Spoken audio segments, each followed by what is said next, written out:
अस्सलामुअलैकुम दोस्तों, इस वीडियो में हम आपको बताएंगे कि कैसे हलीना ने अर्तुगरुल गाजी की जान बचाई। वीडियो में आगे बढ़ने से पहले हमारे चैनल को ज़रूर सब्सक्राइब कर दें।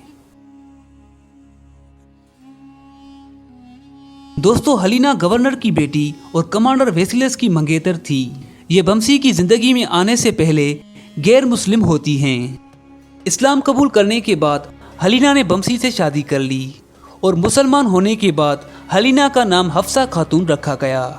मगर मज़े की बात यह है कि हलीना ने अर्तुगरुल गाजी की जान तब बचाई जब हलीना ने अभी इस्लाम कबूल नहीं किया था।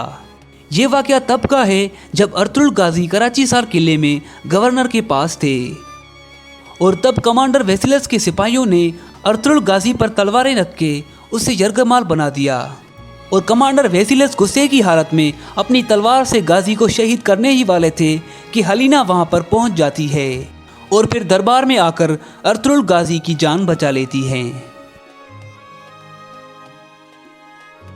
दोस्तों, वीडियो पसंद आई तो वीडियो को लाइक और शेयर ज़रूर करें।